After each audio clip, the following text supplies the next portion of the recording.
So me and my love are on our way to have some lunch. Huh, my love? Yes, ma'am. And we're excited for today because we do have marriage class. Amen.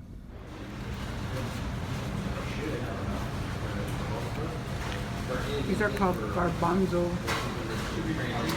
shawarma bowl. Chicken shawarma. Chicken shawarma bowl.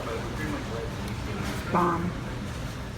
We just finished eating lunch and lunch hour is almost over. Taking her back to work. Taking you back to work, right? Yes, sir. Over lunch, we were discussing my daughter. She's 15 years old. She forgot her phone at home. And as a parent, I take it as a sign to go through it. I don't go through her phone like maybe I should, but I respect her privacy and I give them that leeway there. But she forgot her phone at home and she was very desperate to get it, and it kept going off and off. So my other daughter calls us, and I'm like, hold it there because I'm gonna go for it. I can easily ask for the phone and go through it right then and there, but something tells me today to go through it. And me and my wife were discussing that. We have 5 kids, right? And each one, she's our youngest. Each one is different in personality, of course. Each one has their identity, or they're searching for their identity of who they are as individuals. And we were discussing that, and my wife, she got me a little upset the way that, I guess, I don't know. She just got me upset on how, or I got upset for the fact that, you gotta move on this. And the reason why we say we gotta move on it, because there was a text that was revealing. I'm like, well, what's going on? Then she's portraying something different from the house. So I'm like, no, I'm gonna go for the phone right now, and I'm gonna go through it. So I'm just getting off work and I'm on my way home. We're gonna go and address, like my husband was saying earlier, my 15-year-old left her phone at home. So we're gonna go home and address the issue, see what's going on. Again, like he said, my husband said, we're not all up in their business. We know what they do. We know, who they talk to, who they hang out with. But there's also a lot of stuff on the other hand that we're not aware of, because they still go to school and a lot goes on at school, One thing I can say is that my kids are nothing like what we were, and but still there's those little things that you got to catch, and you got to address, and like my husband said, move on it. So I'm on my way home from work and we will move on it as soon as I get there.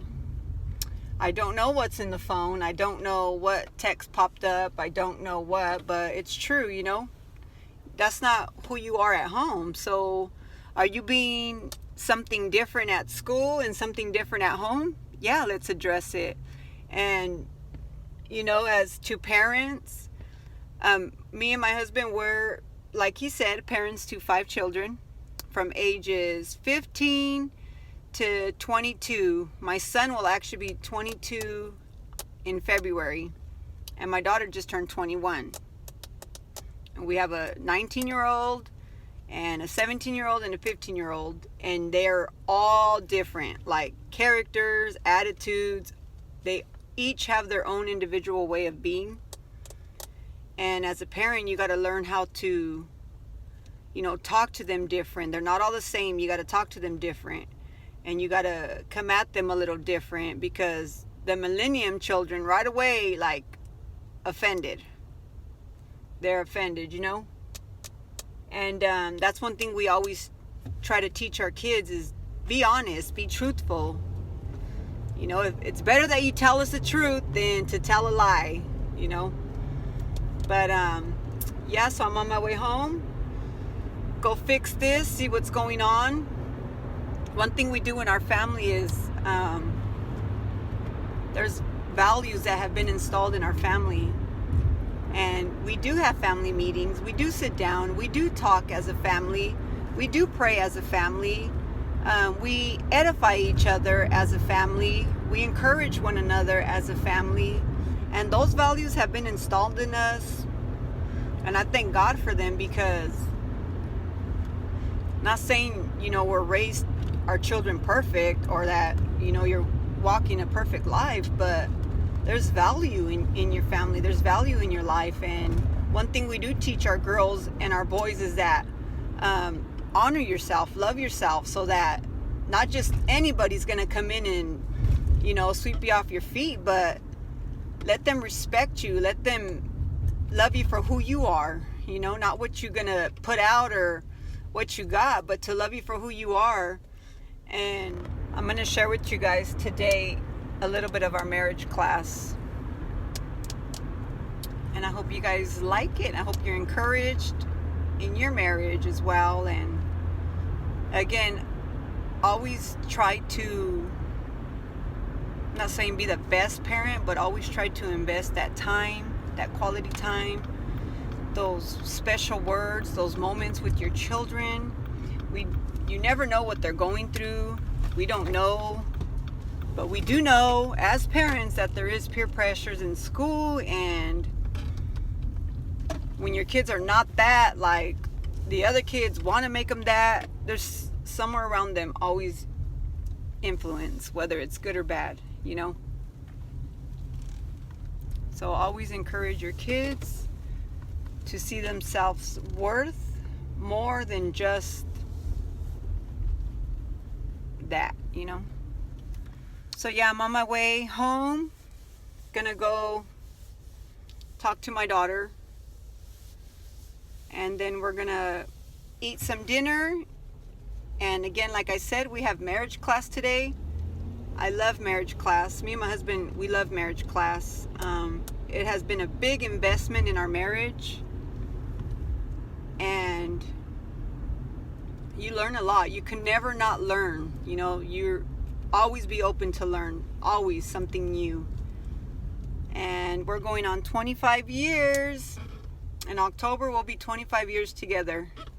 We've been married 13 years, but I count it all, because we've been through some ups and downs, and I thank God, because I can say today that our marriage is blessed, and we've been able to raise a family. You know, we've been able to be a family, and I thank God for that, and I'm very thankful for that.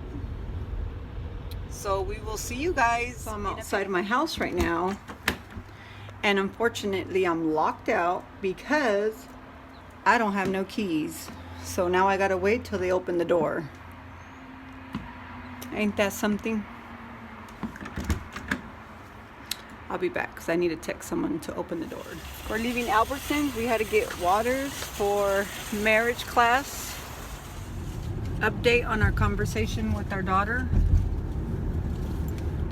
I did talk to her, pulled her aside and talked to her and find out and see what's going on, and see if there's a lack or, you know, within us. And I honestly think it comes with the age. Huh? Yeah, it has to do with, you know, it's just you're just growing up and just getting Different feelings. influenced, maybe at school, maybe from her cousins, her surroundings, family, her friends, all the way around. She's young, she's getting influenced, and her hormones are probably kicking in. The contents on the phone, I did go through her phone. I went home, got her phone, I went through it, and I let her know if she had anything to tell me, talk to us about, because there were some things on there. I mean, we just have different values. You know, I believe you don't awaken love until it's time. And I know it sounds kind of old-fashioned, but that's just how I see it now, you know. And it's worked for our other kids, not all of them, but for our oldest kid, our oldest daughter, my middle son, my youngest son. He has a girlfriend. He's having fun. You can tell they love each other. My oldest daughter has a baby boy. She's 22 or 21. 21. And her and her boyfriend are in love, and I love that. And it's not that I want to take fun away from my kids or for them to be naive to the things of that's out there, but take your time. Take your time. That's all I told her. Take your time, baby. What's going on? What are you feeling? What are you going through? And she all of a sudden wants to act like she's shy. I ain't falling for that. And I did say earlier that one thing you always have taught the kids is to always be honest, because it makes it easier instead of them lying, and that's what pisses you off. Yeah, just be honest. Yeah, honesty, I think, is the best, especially to their parents. And I know people are probably like, well, everybody lies. Yeah, they do, but I try to teach them from an early age never to lie to us. That we're the most important people in their lives that are going to help them out and help them through things, and just be honest about things. Be truthful, guide them, and just be honest with our own kids. And we're not trying to be their friends, even though, we chit chat about certain things. We're open. I don't sugarcoat nothing. But we had a good conversation with my daughter. I'm glad that I did go through her phone, because that was one of the issues I was having. Should I go through her phone or not? I don't want to go through her, invade her privacy, but you know what? She's 15 years old. It's my phone. I pay for it. And I went through it. Simple as that. And I confronted the issue, and I asked her if she's having a boyfriend. I don't mind her having a boyfriend, even though I think she's young. But don't be playing around with people's minds, because when it's played on you, it's going to hurt you, and that's what I don't want. Yeah. I don't want her to get mentally messed up because she thinks she's up on game and she's not, We've tried to keep them from that. Only whatever they've learned at school, but... So, I just want to elaborate with my daughter's conversation, give your opinion. Really would enjoy it. What do you think? Was I right to go through her phone? Am I being too old-fashioned? I felt it went well. We spoke with her. I think I got through. And I know it's not forever, but for today and maybe a couple weeks is good. So today we're on our way to marriage class, and we're about to get here. And it starts at 7. It's awesome. And we'll see you in a little bit. And we'll share some things with them from the class. We'll inside. share, yeah. And then just, if you can, give us some comments, and we'll elaborate on our life. And I think in the next video, we've been married. We've been together 25 years. 25 years. We do help out in the marriage ministry.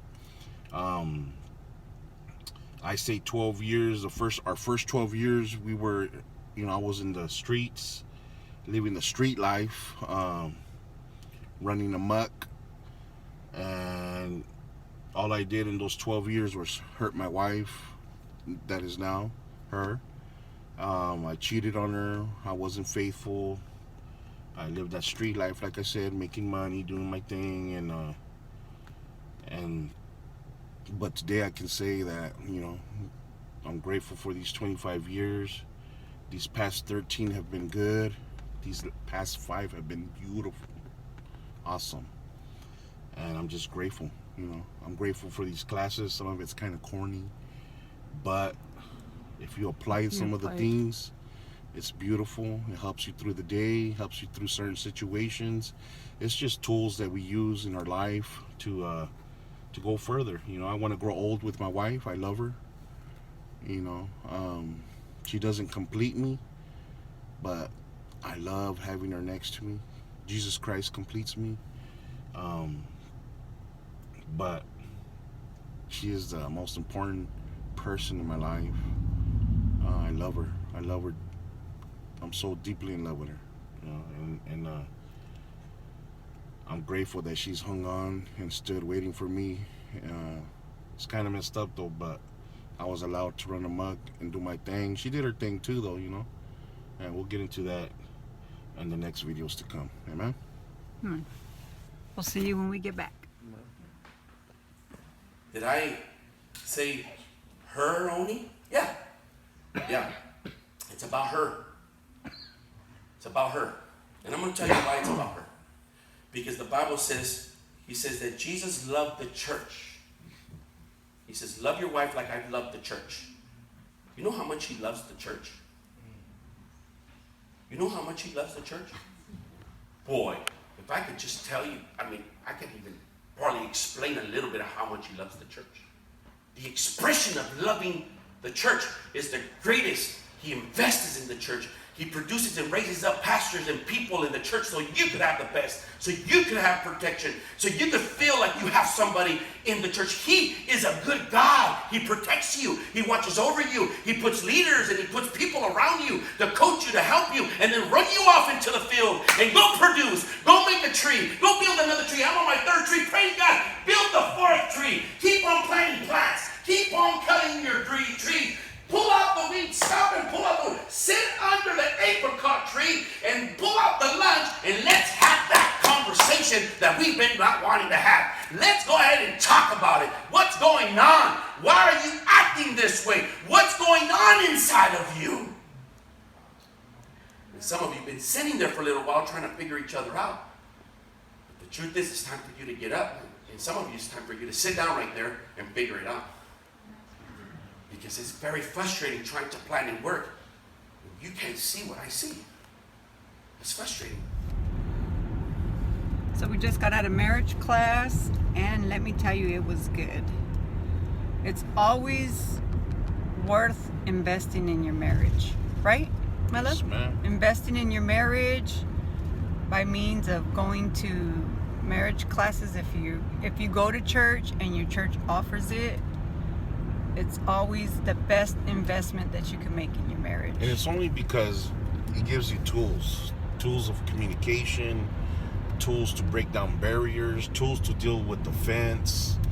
It's a tool, you know. And today's message was on the garden, how we maintain a garden, how we pull out the weeds on the garden, how the flower, it's a flowering time, so everything's seasonal, but you have to maintain the garden. You have to take the snake out of the garden, how to kill the snake in the garden, and how to invest in your wife and so that you seed. can pluck some fruit out. So it doesn't have to be biblical as far as religious wise, I mean, but it has to be an investment that you have to set apart that time for you and your loved one. You, whether you're married or not, you have your significant other, your partner in life, you have to have that investment. You have to have that time where you designate time for each other. Amen. So that you guys can, we've been together 25 years. And like I said earlier, we apply a lot of the stuff because we used to go thugged out about it. It is what it is, and that's what it was, you know. But we apply some of the things, and like I said before, some of it's like, but if you apply it, it works. Yes. You know, it's a good thing. I believe it's a good thing, and we're very much in love today. Again, we've been together 25 years. I'm grateful. I'm grateful, and I appreciate my wife. I love her with all my heart. I'm deeply in love with her, and you know, I'm 40. I'm in my 40s. She's still in her 30s, but she's gonna join the club pretty soon. And you know, our likes, what we liked before, sometimes, you know, we mature and we learn to communicate our dislikes now, you know. What I liked then, I don't like now, you know. Is it I'm becoming a grumpy old person? No, it's just we mature and things change, you know. And we have to communicate that. I think it's a beautiful thing. You know, before I was very slim and trim and USDA choice. Now, you know, I got a lot of weight on me, but I want to grow old with my wife, and that's one of the things that I'm going to talk about in the recordings to come, about our weight, the progress, what I'm going to do this year to lose 100 pounds. I know it's a lot, but I'm like I said, I'm at 330 pounds. And the reason why I bring up my weight is because I want to grow old with my wife. I want to still go out and not be tired. Oh, I'm tired. No, I want to go and do things with her. Enjoy my togetherness and our kids as we enjoy with our kids, our grandkids. But more importantly, us, me and her. More importantly, just me and her, you know. I love it. I love spending time with my wife. I'm just grateful. I'm grateful that I consider myself a blessed man because of her. Picky boo! So we are home now from marriage class. Again, it was awesome. It was a good class.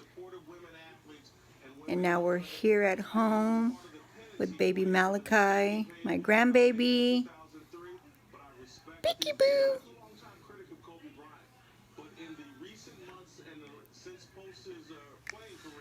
Are you eating your hand? Are you eating your hand, Popeyes? See?